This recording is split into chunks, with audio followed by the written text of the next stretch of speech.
एक दिन बादशाह महल के हरम में बैठकर अपनी बेगम के साथ प्यार भरी बातें कर रहे थे।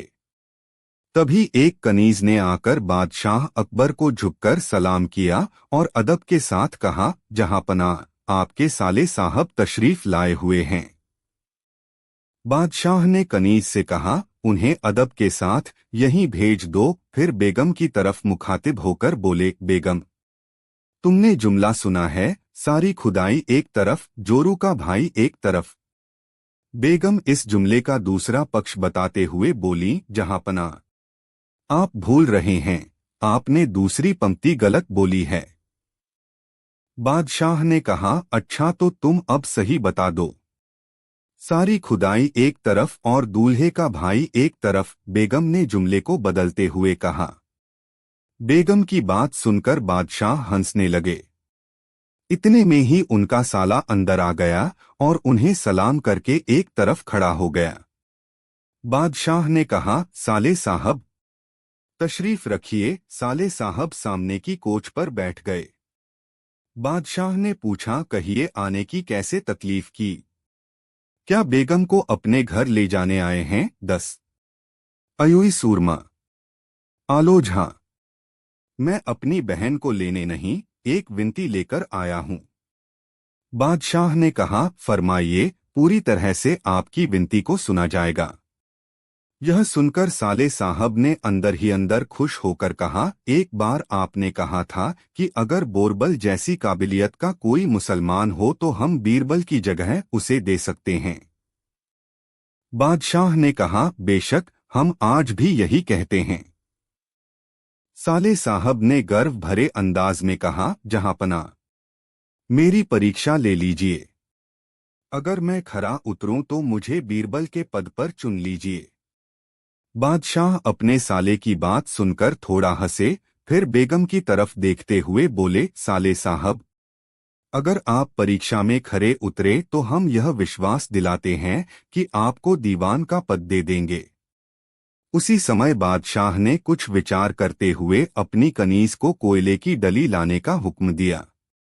वह कनीज कोयले की डली को एक बहुत ही सुंदर रकाबी में रखकर बादशाह के सामने उपस्थित हुई। बादशाह वह कोयले की डली अपने साले साहब को देते हुए बोले, साले साहब, अगर आप 3 दिन के अंदर अंदर इस कोयले की डली को 10,000 अशर्फी में किसी को भी बेच आए तो हम आपको बीरबल से ज्यादा होशियार समझेंगे। यही आपकी परीक्षा है। बादशाह की बात सुनकर साले साहब बड़े असमंजस में पड़ गए और अपने घर चले गए। वह मन ही मन कहने लगे, या अल्लाह, इस कोयले के बदले तो कोई एक अशर्फी भी नहीं देगा। भला यह 10,000 अशर्फी में कैसे बिक सकता है? मैं इस परीक्षा को कैसे पूरा करूं? बादशाह ने बीरबल को अपने से जुदा न करने के लिए ही ऐसी योजना बनाई है। लेकिन बीरबल भी इस कोयले को 10,000 अशर्फी में बेच नहीं सकता। क्यों न मैं बादशाह के पास जाकर इस बात को कहूं। इस प्रकार सोच विचार कर 3 दिन बाद वह बादशाह के सामने जाकर हारे हुए अंदाज में बोला, हुजूर, गुस्ताखी माफ हो। इस कोयले के 10,000 अशर्फी कोई नहीं दे सकता। यह तो एक अशर्फी का भी नहीं है। तब बादशाह ने हंसते हुए कहा, घबराने की कोई बात नहीं, आप दरबार में तशरीफ लाइए। आगे की बात दरबार में सबके सामने होगी। एक जादुई धुन में 11 उतरे हुए चेहरे के साथ साले साहब दरबार में पहुंचे। सभी दरबारी उनको बहुत अधिक दुहखी देख उनके दुहख का कारण पूछने लगे, तो साले साहब ने अपना सिर चकराने का बहाना बनाया। तभी बादशाह अकबर दरबार में तशरीफ लाए। दरबार के जरूरी कार्यों को निपटाकर बादशाह ने अपने साले साहब की तरफ देखकर इशारा किया। तब इशारा समझकर साले साहब ने एक दरबारी को वह कोयले की डली देकर बादशाह के सामने पेश करने को कहा। विशेष दरबारी ने कोयले की डली बादशाह के सामने पेश कर दी। बादशाह उस कोयले की डली की ओर इशारा करते हुए बीरबल से बोले, बीरबल, तुम इस कोयले को कितने दाम में बेच सकते हो? जितने में आप चाहेंगे जहां पनाह, उतने ही में बेच दूंगा, बीरबल ने तपाक से उत्तर दिया। बादशाह ने कहा, मैं इसे 10,000 अशरफी में बेचना चाहता हूं। बीरबल ने जो हुक्म कहकर वह डली ले ली। बादशाह ने फिर कहा, बीरबल, आपको यह सबूत भी लाना होगा कि फलां जगह और फलां आदमी को इसको बेचा। बीरबल ने यह भी मंजूर कर लिया और अपने स्थान पर बैठ गए। दरबार से लौटकर बीरबल ने एक दर्जी को मखमल का ढीला कुर्ता पाजामा और टोपी सिलने का आदेश दिया। एक नौकर से कोयले की डली को काफी बारीक पिसवाया। कोयले के चूर्ण को एक खूबसूरत जवाहरात की डिब्बी में रखा। उसके बाद उस डिब्बी को एक सोने की डिब्बी के अंदर रखा। उसके बाद उस डिब्बी को एक बड़ी चांदी की डिब्बी के अंदर रखा। इस प्रकार उस डिब्बी को उन्होंने 7 धातुओं की सुंदर और चमकदार डिब्बियों के अंदर रख लिया। उसके बाद उस डिब्बी को एक चमड़े की पेटी में रख लिया। यह सब करने के उपरांत उन्होंने एक काली आबनूस की हीरे पन्ने के नगों से जड़ी हुई छड़ी निकाली, जिसकी मूठ सोने की थी। इतने में ही दर्जी कपड़े ले आया। समय बादशाह ने कुछ विचार करते हुए अपनी कनीज को कोयले की डली लाने का हुक्म दिया। वह कनीज कोयले की डली को एक बहुत ही सुंदर रकाबी में रखकर बादशाह के सामने उपस्थित हुई। बादशाह वह कोयले की डली अपने साले साहब को देते हुए बोले, साले साहब, अगर आप 3 दिन के अंदर अंदर इस कोयले की डली को 10,000 अशरफी में किसी को भी बेच आए तो हम आपको बीरबल से ज्यादा होशियार समझेंगे। यही आपकी परीक्षा है। बादशाह की बात सुनकर साले साहब बड़े असमंजस में पड़ गए और अपने घर चले गए। वह मन ही मन कहने लगे, या अल्लाह, इस कोयले के बदले तो कोई एक अशरफी भी नहीं देगा। भला यह 10,000 अशरफी में कैसे बिक सकता है? मैं इस परीक्षा को कैसे पूरा करूं? बादशाह ने बीरबल को अपने से जुदा न करने के लिए ही ऐसी योजना बनाई है। लेकिन बीरबल भी इस कोयले को 10,000 अशरफी में बेच नहीं सकता। क्यों न मैं बादशाह के पास जाकर इस बात को कहूं। इस प्रकार सोच विचार कर 3 दिन बाद वह बादशाह के सामने जाकर हारे हुए अंदाज में बोला, हुजूर, गुस्ताखी माफ हो। इस कोयले के 10,000 अशरफी कोई नहीं दे सकता। यह तो एक अशरफी का भी नहीं है। तब बादशाह ने हंसते हुए कहा, घबराने की कोई बात नहीं, आप दरबार में तशरीफ लाइए। आगे की बात दरबार में सबके सामने होगी, एक जादुई धुन में। 11 उतरे हुए चेहरे के साथ साले साहब दरबार में पहुंचे। सभी दरबारी उनको बहुत अधिक दुहखी देख उनके दुहख का कारण पूछने लगे, तो साले साहब ने अपना सिर चकराने का बहाना बनाया। तभी बादशाह अकबर दरबार में तशरीफ लाए। दरबार के जरूरी कार्यों को निपटाकर बादशाह ने अपने साले साहब की तरफ देखकर इशारा किया। तब इशारा समझकर साले साहब ने एक दरबारी को वह कोयले की डली देकर बादशाह के सामने पेश करने को कहा। विशेष दरबारी ने कोयले की डली बादशाह के सामने पेश कर दी। बादशाह उस कोयले की डली की ओर इशारा करते हुए बीरबल से बोले, बीरबल, तुम इस कोयले को कितने दाम में बेच सकते हो? जितने में आप चाहेंगे जहां पनाह, उतने ही में बेच दूंगा, बीरबल ने तपाक से उत्तर दिया। बादशाह ने कहा, मैं इसे 10,000 अशरफी में बेचना चाहता हूं। बीरबल ने जो हुक्म कहकर वह डली ले ली। बादशाह ने फिर कहा, बीरबल, आपको यह सबूत भी लाना होगा कि फलां जगह और फलां आदमी को इसको बेचा। बीरबल ने यह भी मंजूर कर लिया और अपने स्थान पर बैठ गए। दरबार से लौटकर बीरबल ने एक दर्जी को मखमल का ढीला कुर्ता पाजामा और टोपी सिलने का आदेश दिया। एक नौकर से कोयले की डली को काफी बारीक पिसवाया। कोयले के चूर्ण को एक खूबसूरत जवाहरात की डिब्बी में रखा। उसके बाद उस डिब्बी को एक सोने की डिब्बी के अंदर रखा। उसके बाद उस डिब्बी को एक बड़ी चांदी की डिब्बी के अंदर रखा। इस प्रकार उस डिब्बी को उन्होंने 7 धातुओं की सुंदर और चमकदार डिब्बियों के अंदर रख लिया। उसके बाद उस डिब्बी को एक चमड़े की पेटी में रख लिया। यह सब करने के उपरांत उन्होंने एक काली आबनूस की हीरे पन्ने के नगों से जड़ी हुई छड़ी निकाली, जिसकी मूठ सोने की थी। इतने में ही दर्जी कपड़े ले आया। उन कपड़ों में भी बीरबल ने जगह-जगह कीमती जवाहरात और नग जड़ लिए। गले में भी बेशकीमती नगों की मालाएं पहन लीं। फिर हीरे पन्ने जड़े हुए कपड़े पहने और हाथ में छड़ी लिए बीरबल मुंबई पहुंचे। वे एक सराय में जाकर रुक गए और शहर में मुनादी करा दी कि बगदाद से एक सुरमे वाला आया है। उसके पास ऐसा सुरमा है जिसे लगाने से उसके मरे हुए घर वाले दिखाई देने लगते हैं। उस आला दर्जे के सुरमे की एक सलाई की कीमत 10,000 अशरफी है। एक जादुई धुन में। यह मुनादी सुनकर शहर भर में हंगामा हो गया। हर आदमी अपने मृत परिजन को देखने के लिए व्याकुल होने लगा। सब बहुत हैरान थे कि ऐसी भी कोई चीज हो सकती है जो मरे लोगों को दिखा सके। उड़ते उड़ते यह खबर एक बड़े मारवाड़ी सेठ तक पहुंची। उस सेठ ने नौकर को सुरमे वाले को बुलाने के लिए सराय भेजा। नौकर ने सराय में पहुंचकर बीरबल को सेठ जी का संदेशा बताया। बीरबल खुश होते हुए उस सेठ के पास पहुंचे। रास्ते से ही भीड़ भी इस तमाशे को देखने उनके साथ हो ली। वहां पहुंचने पर नौकर ने बीरबल से हवेली के अंदर चलने को कहा। बीरबल बोले, हम किसी के घर नहीं जाते, इसलिए अपने सेठ को बाहर बुलाइए। नौकर ने सेठ को बीरबल की सारी बात बता दी। तब सेठ जी अपने बाग में आए। बीरबल वहीं एक पत्थर पर बैठ गए। लोगों की भारी भीड़ भी वहीं घेरा बनाकर बैठ गई। बीरबल ने अपने चमड़े की पेटी खोली और उसके बाद डिब्बी के अंदर से दूसरी डिब्बी निकालने लगे।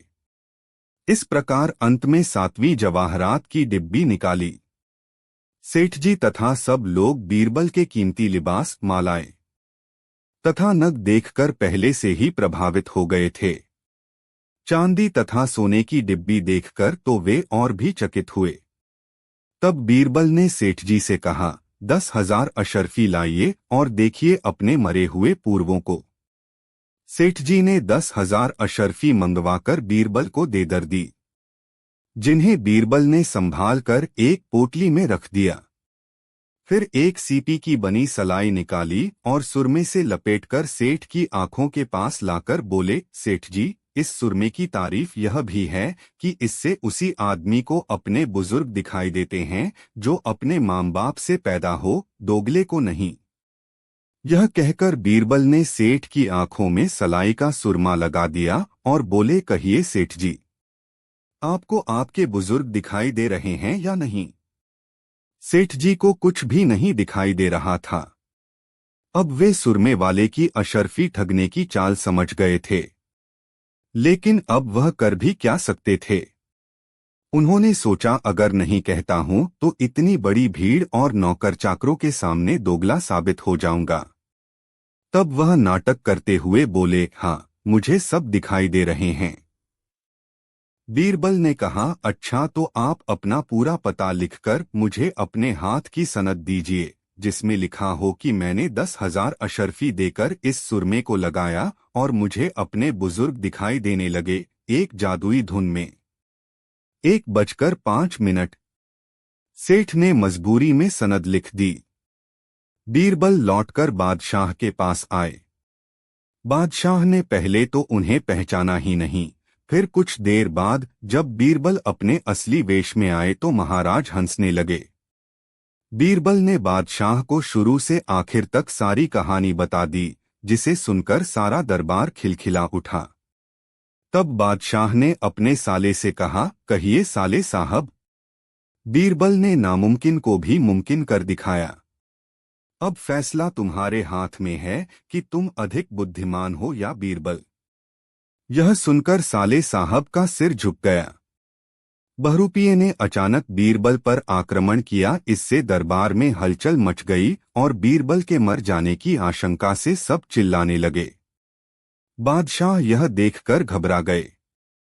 उन्हें समझ आ गया कि बहरूपिये ने जो एक खून की माफी मांगी थी।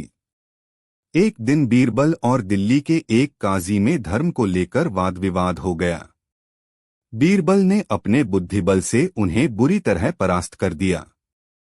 काजी जी अपने इस अपमान का बदला बीरबल से लेना चाहते थे। इसी की योजना बनाने के लिए काजी ने दिल्ली शहर छोड़ दिया और कहीं दूर जाकर बहरूपिये का नाटक सीखने लगा। जब वह इस हुनर में कुशल हो गया तो भेष बदलकर दिल्ली आया। शहर में जगह जगह वह अपनी कला का प्रदर्शन करता था। इसी कारण उसकी शोहरत इतनी बढ़ गई कि अकबर के कानों तक बात जा पहुंची। बादशाह नाटक के शौकीन थे। वे हर किस्म के हुनर की कदर करते थे। बहरूपिये का करतब देखने की उनकी भी इच्छा हुई। बस सोचना क्या था, वहां तो हुक्म की देर थी। बादशाह की आज्ञा पाते ही सेवक गया और बहरूपिये को दरबार में बुला लाया। बहरूपिया दरबार में आया और बड़े अदब से बादशाह को सलाम किया। फिर अन्य दरबारियों को सलाम करके वह एक तरफ खड़ा हो गया। बादशाह ने उसको अपना नया स्वांग दिखाने की इच्छा जताई। बहरूपिये ने निवेदन किया, जहां पनाह, मैं शेर का स्वांग बहुत अच्छे से कर सकता हूं, लेकिन इसमें कोई जख्मी भी हो सकता है। हो सकता है कि जख्मी व्यक्ति मर भी जाए, इसलिए मुझे एक खून की माफी मिलनी चाहिए। काजी से दुश्मनी।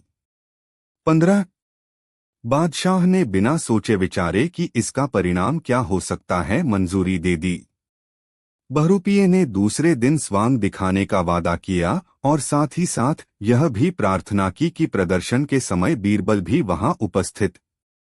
बीरबल वहीं बैठे थे और सब देख सुन रहे थे।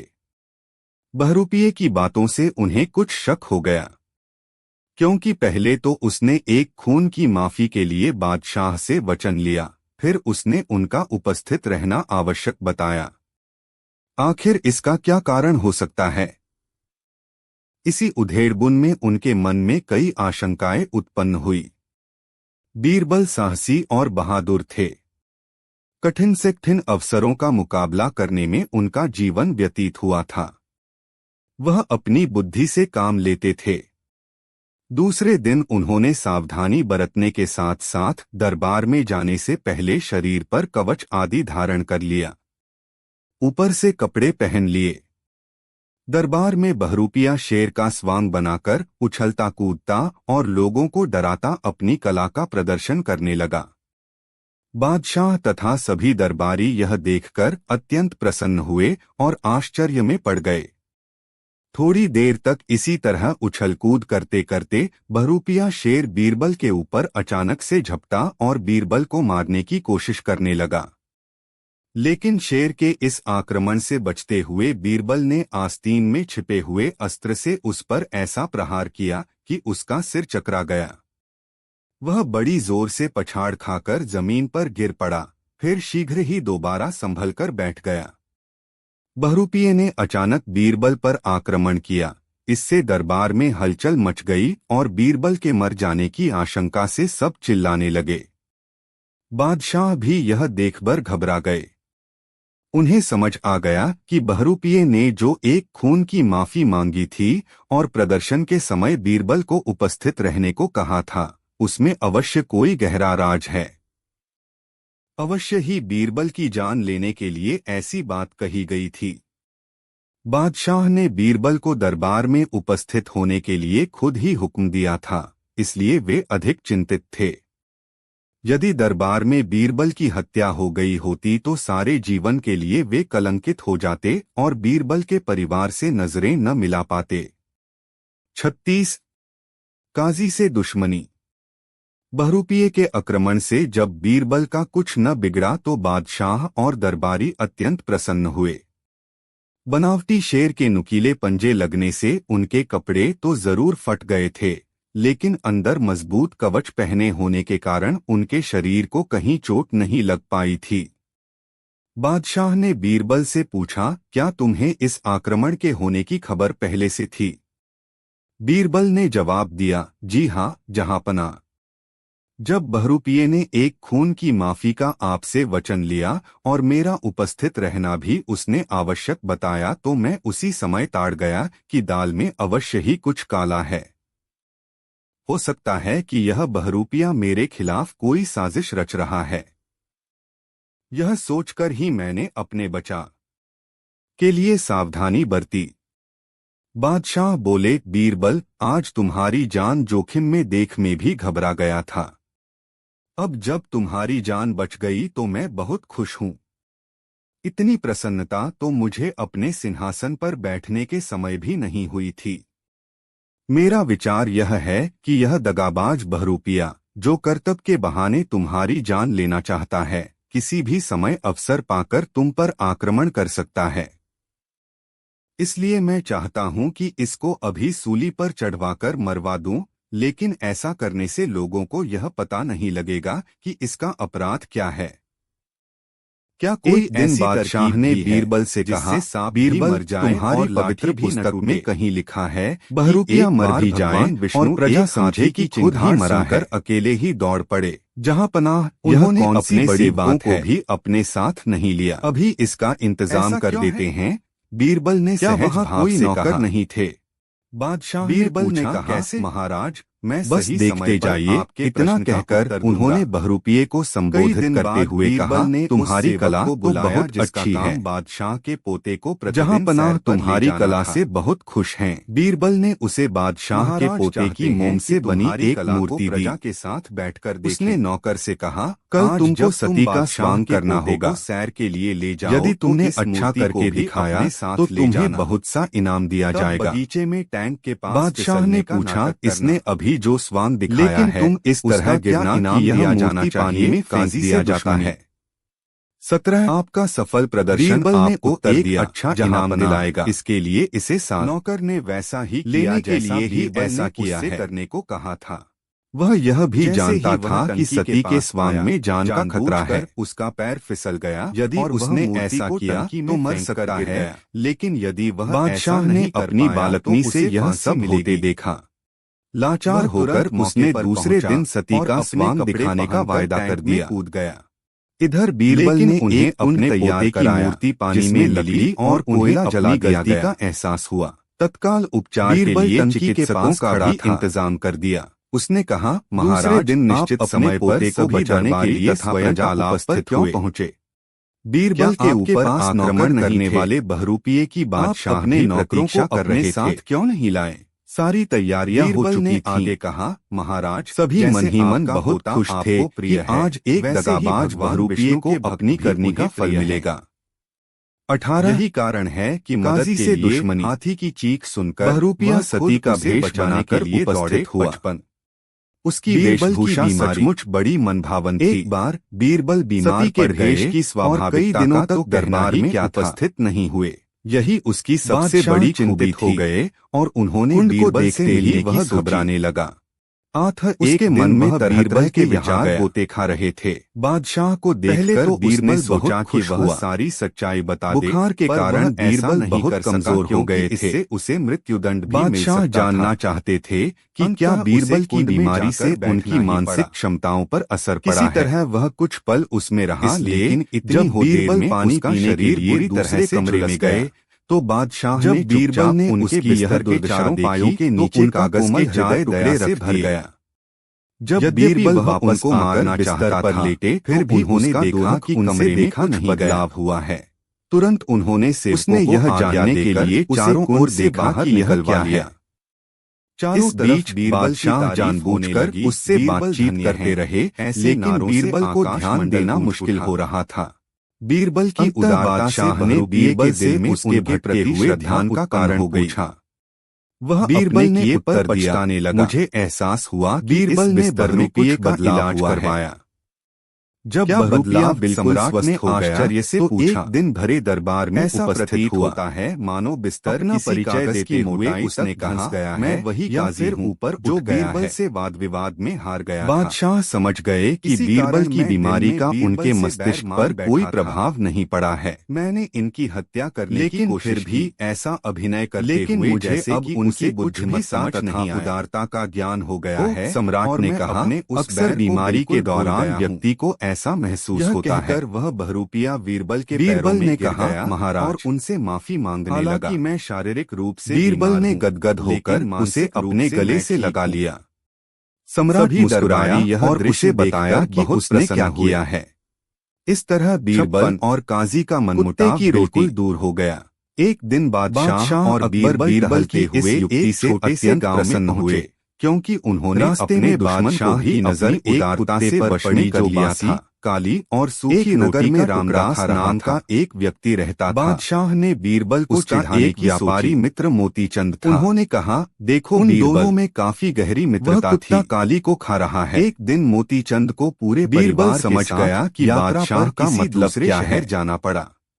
उसने उत्तर दिया घर महाराज सारा सामान के लिए रामदास को सौंप दिया और निश्चित होकर चला गया। आपा खो बैठा। यात्रा बहुत लंबी थी। चिल्लाया इसलिए मोतीचंद को तुम्हें नई शहर लौटने मेरी माँ का नाम नियामत है और तुम कहते हो बाद घर आकर उसने देखा दरवाजे खुले पड़े हैं। बीरबल ने नम्रता से का सारा सामान महाराज सबसे पहले आपने यह देख उसने अनुमान लगाया कि रामदास को सामान चोरी होने का अंदेशा रहा होगा इसलिए वह उसके घर का सारा सामान अपने घर ले गया होगा। हुए कहा मोतीचंद रामदास के घर गया और उसक हालचाल बासी थी और काली हो गई थी। रामदास ने उसको कोई खास सम्मान नहीं दिया लेकिन मैंने फिर मोतीचंद ने उससे अपना घर का सारा सामान वापस मांगा। मैंने कहा इस पर रामदास ने कहा तुम मेरे यहाँ कौन सा सामान रख गए थे जिसे अब मांगने आए हो यानी सुख है जिसके यहाँ रखा हो मेरा मतलब यह नहीं था अपनी माँ का अपमान करने के लिए। बात सुनकर मोतीचंद दिन बादशाह अकबर के दरबार में काम करने वाले एक गुलाम दौलत ने कुछ गलती कर दी और उसके क्रोध का पात्र बन गया। तुम अवश्य ही मजाक कर रहे हो। उन्हें दरबार से चले जाने छोड़कर मेरा सामान जल्दी दे। बीरबल के घर गए।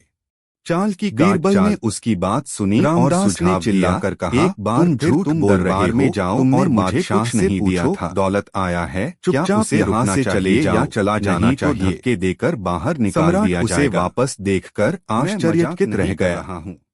दौलत यह सुनकर मोतीचंद के होश मुझे क्षमा करें उसकी आंखों में रहना चाहिए या चले जाना चाहिए। थोड़ी देर सोच विचार करने के बाद दोहरे अर्थ से प्रसन्न रामदास तुम्हें सबसे उन्होंने कहा समझकर मैंने अपना संतुलित मनस्थिति वाला कोई भी व्यक्ति यह नहीं कहेगा दौलत तुम यह चला रहे हो। मुझे तुम तो बड़े अच्छे और ईमानदार थे तुम्हें यह विचार किसने दिया? दौलत ने कहा जहाँ बीरबल विश्वासघात का पाप अपने सिर क्यों ले रहे हो? बीरबल ईश्वर के यहाँ तुम्हारे पास छुटकारा कभी नहीं है। ईश्वर तुमको तुम्हारे किए का दंड अवश्य देंगे। जब कोई व्यक्ति किसी दूसरे के हाथ से नस लेता है तो मुझे बिल्कुल अलग होती है। मोतीचंद की बात सुनकर रामदास बीरबल की बात से सहमत होने लगा। वह लड़ने मरने तक को तैयार हो गया। एक दिन वे अपने शिकार ने लगा आते मोतीचंद ने निकल गए और शहर से नहीं समझा और वहां से चल दिया क्योंकि दूर के पास न तो रामदास के लौटने को तैयार हुए और न कोई गवाह। उनके पास कोई प्रावधान नहीं था तो कैसे? यह सम्राट के सामान्य रात्रि भोज का समय था और उसे अत्यधिक भूख लगी थी। हालांकि उन्हें बीरबल से इसका जिक्र करना शर्मनाक लगा लेकिन जब वह भूख सहन नहीं कर सका और भूख उस पर हावी हो गई तो उसने खुद से समझौता किया और बीरबल से कहा बीरबल मुझे भूख लग रही है। सौभाग्य से बीरबल अपने शिकारी के थैले में कुछ भुने हुए चने भी साथ लेकर आए थे। उसने कुछ चने बादशाह को दिए और कुछ अपने लिए रख लिए। उन्होंने अपने घोड़ों को एक पेड़ से बांध दिया और भुने हुए चने खाने लगे। जब उन्होंने खाना खाया और बीरबल ने घोड़े पर चढ़ने के लिए उसकी काठी पर पैर रखा तो घोड़ा जोर से हिनहिनाने लगा। सम्राट आश्चर्यचकित हुआ। उन्होंने पूछा बीरबल घोड़ा इतनी जोर से क्यों हिनहिनाया? बीरबल ने नम्रता से उत्तर दिया, महाराज, घोड़े ने हमें खाना खाते हुए देख लिया। अब वह जानना चाहता है कि घोड़े पर कौन चढ़ेगा या बादशाह। बीरबल के मजाकिया मजाक पर बादशाह मुस्कुरा दिए। इत्र की एक बूंद और अकबर की प्रतिष्ठा। बादशाह अकबर के जन्मदिन के अवसर पर दरबार को सुंदर ढंग से सजाया गया था। दरबार में मिठाइयाँ, इत्र और गुलाब खुले आम बांटे जा रहे थे। हाथों पर इत्र लगाते समय इत्र की एक बूंद सम्राट के कालीन पर गिर गई। सम्राट तेजी से नीचे झुका और अपनी उंगली से बूंद को दबाने की कोशिश करने लगा, लेकिन इससे पहले कि वह उसे थपथपा पाता, बूंद मोटे कालीन में भीग गई। अचानक बादशाह अकबर ने देखा कि बीरबल उन्हें उत्सुकतापूर्वक तिरछी नजर से देख रहा है। उसे बहुत शर्मिंदगी महसूस हुई और वह बीरबल को यह साबित कर